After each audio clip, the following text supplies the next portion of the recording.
Evo nas u bakine kuhinji. Da li vam se u ovim toplim danima prijao lep sladoled? Evo, danas ćemo zajedno napraviti jedan mlečni sladoled sa mlekom i bez jaja. Znam da svi izbegavate da stavljate živa jaja, pa i ja. To ne volim jer nikad nismo sigurni da li su to jaja ispravna i koje im je poreklo. Zato ćemo da mi napravimo danas sladoled mlečni, pravi za decu. Pa da krenemo. Za ovaj sladoled nam je potrebno 1 litar mleka, zatim 500 g šećera, 500 g šlaga, zatim 300 ml vode, onda vanila, možemo da stavimo i više vanila, ja za sad imam jednu, i čokolade 100 g. Biće nam potrebno i nekoliko listova oblande da bi napravili kornete, da bi što više obradovali našu dečicu. Pa evo da krenemo sa pravljenjem današnjeg sladoleda. U ovaj litar mleka, znači stavit ćemo 500 g šećera. Zatim ovi 300 ml vode i ovu jednu vanilu. To ide na šporet da se kuva. Kuva će se otprilike jedno 20 minuta, da kad stavite ovako među prste, to mleko bude lepljivo. Tad ćemo ga skinuti sa vatre. Dok nam se mleko kuva, mi ćemo evo napraviti nekoliko korneta. Za to nam je potrebno par listova oblandi i 2 vlažne krpe. Znači stavit ćemo vlažnu krpu, zatim oblandu i oduzgo opet mokru krpu. Morate dobro istediti krpe, nemoj da baš budu jako vlažne. I to ćemo pritisnuti, ostaviti jedno par minuta da oblanda upije vlažnost, a zatim ćemo je iseći. Evo uvićemo i ove 3.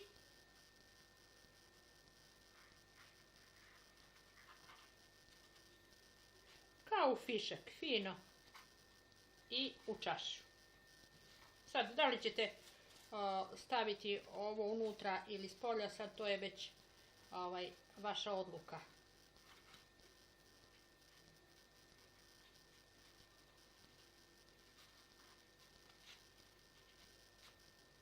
Evo, vrlo lako se to radi, a bit će idealno za sladoled. Evo još jednom. Znači sad ćemo ovo kockasto malo s polja.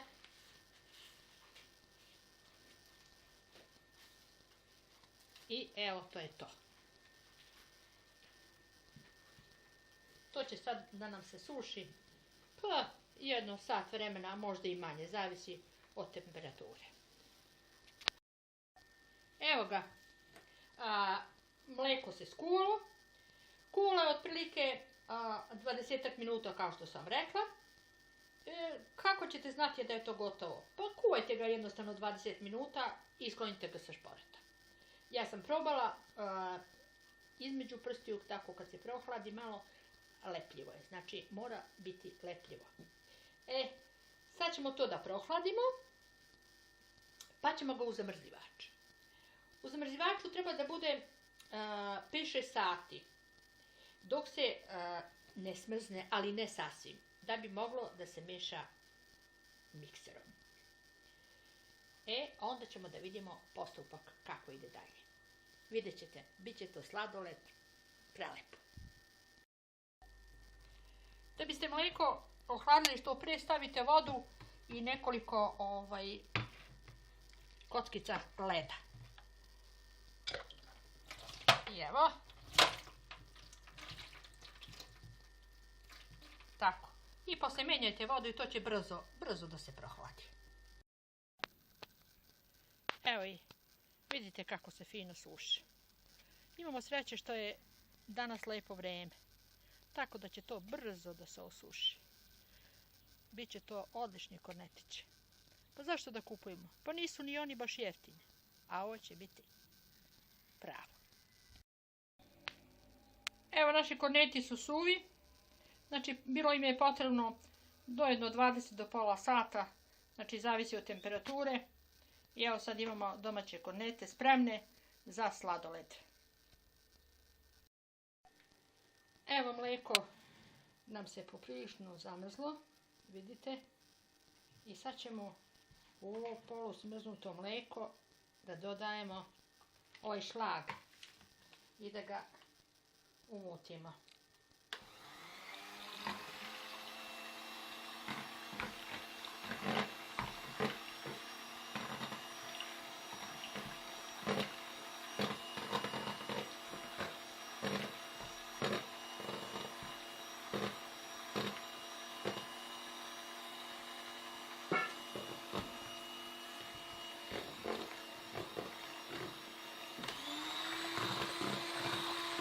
To ćemo mutiti dok god se ne zgusne. Evo, mleko smo umutili i šlag. To se onako zaleđeno. I sad ćemo to podeliti na pola. U pola ćemo staviti onih 100 grama čokolade otopljene, a drugo će ostati ovako. Ukus je original sladoled, kao što ste neki put, odnosno kao što jedete sladoled od vanile. Verujte mi, prelepo. Sad ćemo to, znači, razliti u činije i zamrznuti. Evo, razlili smo u kutije i sad smo stavili u zamrzivač. Kad se to bude smrzlo, zna se, sladit ćemo se. Sladoled nam je pri noći u zamrzivaču i evo sad ćemo da ga probamo da vidimo kako je on to ispao. Evo, vidite, on može vrlo lako da se zahvati, znači da je kremast.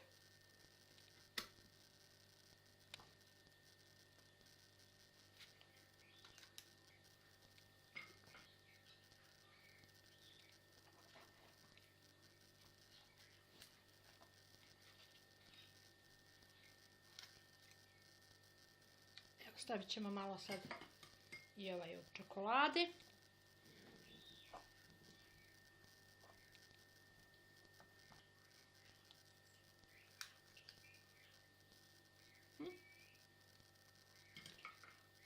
Evo još jedna.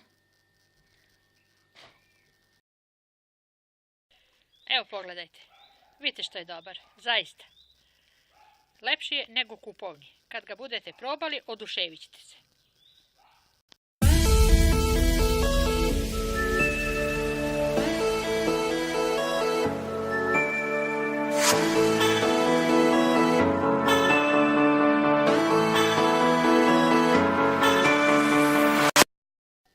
Dobar dan! Evo nas u bakinoj kuhinji. Da li vam se u ovim toplim danima prijao lep sladoled? Evo, danas ćemo zajedno napraviti jedan mlečni sladoled sa mlekom i bez jaja. Znam da svi izbegavate da stavljate živa jaja, pa i ja. To ne volim jer nikad nismo sigurni da li su to jaja ispravna i koje im je poreklo. Zato ćemo da mi napravimo danas sladoled mlečni, pravi za decu. Pa da krenemo. Za ovaj sladoled nam je potrebno 1 litar mleka, zatim 500 grama šećera, 500 grama šlaga, zatim 300 ml vode, onda vanila, kockica leda. I evo, tako. I posle menjajte vodu i to će brzo da se prohladi. Evo i vidite kako se fino suši. Imamo sreće što je danas lepo vreme, Tako da će to brzo da se osuši. Biće to odlični kornetići. Pa zašto da kupujemo? Pa nisu ni oni baš jeftini. A ovo će biti pravo. Evo, naši korneti su suvi. Znači, bilo im je potrebno do 20 do pola sata. Znači, zavisi od temperature. I evo sad imamo domaće kornete spremne za sladoled. Evo, mlijeko nam se poprilično zamrzlo. Vidite. I sad ćemo u ovo polusmrznuto mlijeko da dodajemo ovaj šlag i da ga umutimo.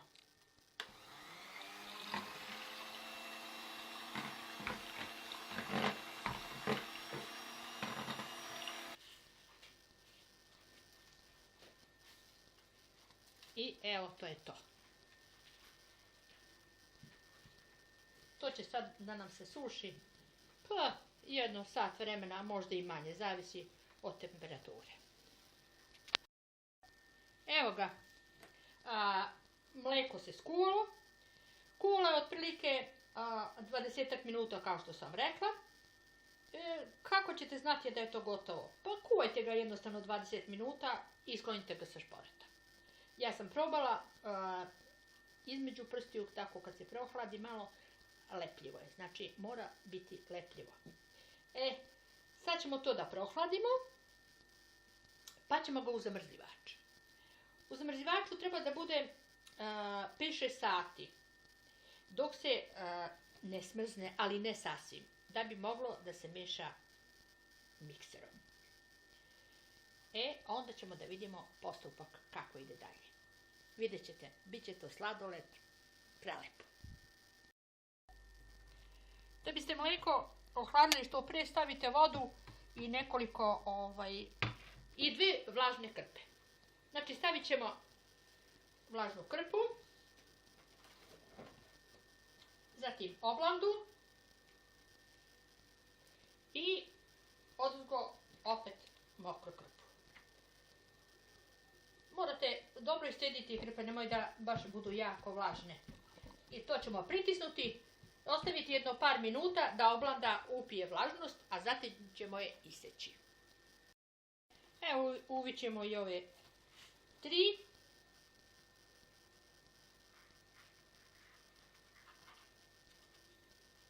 Kao u fišak, fino. I u čašu. Sad, da li ćete staviti ovo unutra ili s polja, sad to je već vaša odluka.